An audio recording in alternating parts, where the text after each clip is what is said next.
We have a foreign government sending paid agents to the United States to influence the U.S. election. This is information you need to hear. We have some good news out there on Florida's recovery. Happy about some of the things we're seeing, and that is a big blessing. Still a lot of people struggling in North Carolina and Tennessee. Cuba just had an island-wide power grid collapse. We got warnings from Australia. We got more egg layers cold. We got updates from Arkansas and more. Welcome to the Poplar Report. I'm Steve Poplar. I'm an accountant by trade, and these are your updates that you guys are sending in from all over the world, letting us know what's happening in your neck of the woods, how things are going, and what information we may need from you. Appreciate you guys sending that in. Make sure you use the word update somewhere in your comment. That gets it to the right place, and give us some sort of geographical location if it's at all relevant. Before we dive in, we do want to thank our sponsor, Genesis Gold Group. Jonathan and his team work really hard to make sure that they are educating and not pressuring. So if you have questions about what a gold IRA or moving your 401k over into gold or silver, they can answer your questions and let you know what that would look like. There'll be a link at the end of the video. Yvonne says, all of Cuba is without power. And that is true. Now, their main power plant went offline Friday unexpectedly. At 11 a.m., the Antonio Guterres, CTE, completely disconnected from the power grid. Now, this wasn't a planned outage. This wasn't a planned thing. From what I gather, I'm not 100% on this, but I believe it is petroleum fired. It's a thermoelectric plant, and for some reason nobody's actually ever written a Wikipedia article on this thing. So, but it is the main power plant for the island. So this thing centrally controlled powers much of the island, and so when it disconnected, it caused the entire power grid to collapse. Now, apparently they've started bringing on small sections of the grid, but as of yet, it doesn't look like they've gotten their power plant back online. So they have some smaller power plants, and they may have some isolated parts of the grid back up. Communism, it works. It's wonderful. Don't you want to just join part of that and have that here in the United States? Now, on a converse side, on a total comparison here, in Florida, we now have only 4,500 households without power. We had close to 3 million households without power just a week and a half ago, and now it's down to 4,500. There are less people without power in Florida than there are in North Carolina and Tennessee. So it's been an amazing. The people working on this have done an amazing job getting people back online, getting those power lines rerun, getting transformers up and everything like that. So yes, if you're thinking about where to give, if you know of specific needs in Florida, then go ahead and give that. But if you're just looking in general, where's the greatest need? The greatest needs do seem to be in North Carolina and Tennessee. Okay, so this one's going to infuriate you. So if you have high blood pressure, you might want to skip ahead. Okay, hundreds of Liberal Labour Party, this is the UK, Labour Party staffers. These are people paid by the UK government. Okay, these aren't just like party members who are volunteering and stuff like that. These are paid government workers, are coming to the U.S. To work in swing states inside the United States for Special K's campaign. So we keep hearing from them about foreign election interference, and then we have paid UK government agents coming to the United States to campaign and to help with the campaign and do logistics and do all this stuff in the behind the scenes.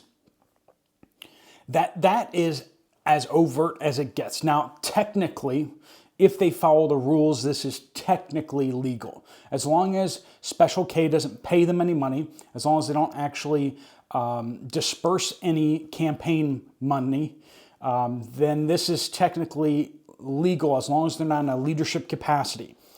But, they have been rattling on for months about, some Russia disinformation that got posted by some group in Russia on Facebook. And maybe that was funded by the Russian government, and that's election interference. But then we have foreign agents from another country coming to our country to directly interact with American citizens and to tell them how to vote. Nope, that's not election interference. I don't know. If that doesn't make you mad, maybe I didn't say it right, but it's got me upset. Now, some people are out there are saying this must be illegal. And like I said, technically, apparently it is legal, but it feels like it shouldn't be. And so, yes, I can complain about it because I am an American citizen. Tammy says PPG Paint is going to lay off 1,800 workers and close several factories. So we're hearing more and more companies laying off workers, shutting down factories. We're seeing the U.S. manufacturing index dropping. We're just making less and less here, and we're making more and more in Thailand and Indonesia, anywhere except for the United States of America. Let's go down to Australia and see how things are down there. Dimbula Bladeworks says Australia, over-the-counter meds will be limited to 16 capsules, tablets, so basically 16 tablets per pack as of 1st of February 2025. So it doesn't matter what it is, you can only get only 16 per customer. ID required upon checkout. Picture of store notice out there as well. All right, let's go over to Detroit because that's a shining gem of leftist ideology. Melissa says, update, my neighbor went to Detroit last weekend. I guess that's Detroit, Ohio? Is there a Detroit, Ohio? I don't think there is. Maybe Detroit and Ohio. Sorry. She complained most of the gas stations, restaurants, and stores were not taking cash. She said she told them, no cash. You don't get my business. What is going on? And so, yeah, there's this movement away from cash out there. They don't want your cash. Part of it is that they're being charged by the banks to deposit. And that's the first thing, is that banks don't want to deal with cash. So the banks are like, if you want to deposit cash, you have to pay us to deposit cash. And so companies are like, well, then we don't want to deal in cash. But obviously there's problems with that because we want to have the anonymity of being able to go in and buy something with cash without actually showing our ID, without actually being linked to our accounts and such like that. Credit cards are always linked to you. But the other reason why some of these stores, if it's Detroit, Detroit has a very high crime rate, so it would be understandable that a lot of businesses there certainly don't want to deal in cash because they might get mugged on the way to the bank. Thankfully, gangs have not figured out how to use credit card terminals quite as much as they know how to use cash. Amanda in Arkansas says, thank you so much for the prayers, Steve. We prayed for her and her family due to the recycling fire out there. Steve, the fire is still going. The local news was silent for at least a day and then came out saying the air quality is fine, which seems impossible to me. Locals are getting banned and reported from Facebook if they post about it, because that's what Facebook does. That's what all these agencies do. Everything's fine. Don't question it. Just accept that the government says it's okay. I mean, doesn't that just inspire confidence when everyone who starts talking about something gets slowly disappeared out of the room? It makes you just like go, oh, well, it must be true, or else, they wouldn't be silencing all of the opposition people. That's exactly how it should work, right? Luckily, we have X or Twitter to communicate. Many locals are struggling with burning eyes and throats among other issues. All schools have stayed open and still have recess outside, even though there was a shelter in place. Schools always just do the opposite of what they should, don't they? What is it with schools? They muzzled our children for how many years? And that has been shown conclusively to have been bad for their socialization and for their health, and yet somehow this was allowed to continue. People want to talk about genocide on the other side of the planet, and then they don't want to talk about what has happened inside our own country from our own government. Let's start there. How about that? So they've stayed open and they keep having recess outside. I don't even know if there is still a shelter in place because there is such little information coming out. Parents are getting threatened to have DHS called if they have their children miss school. They are only allowed to miss so many days per year. I'm so glad I homeschool my children. Thank you for all you do. I greatly appreciate you and this community. God bless all of you.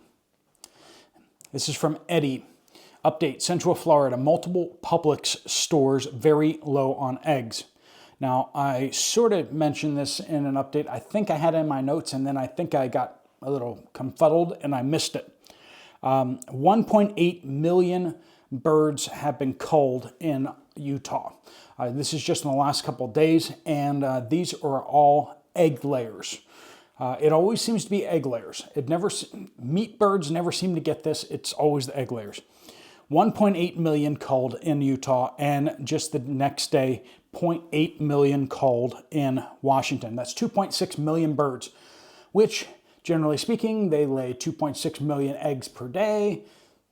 And you can see how this is not going to be good for the supply of eggs. So basically, the egg shortage is going to continue for the foreseeable future. It takes 6 months to replace these egg layers. That's where we are, friends. Continue to see high egg prices and low availability, unfortunately. Now, this is not such a high number that it's going to continue to make it worse, I think. I think it's going to kind of stay about the same unless we start having some more cullings. We have not seen major cullings in turkeys. Previous years, we've seen massive cullings in turkeys. This year, I haven't seen that, so I'm assuming the turkey supply is actually going to be pretty good. But we'll see about that. I will look into that a little more in the coming weeks. Chuck Roast says, Central Montana, for several weeks now, every grocery store we patronize did not have any Hutterite frozen whole chickens, which are our favorite product here. No definitive answers from the grocers.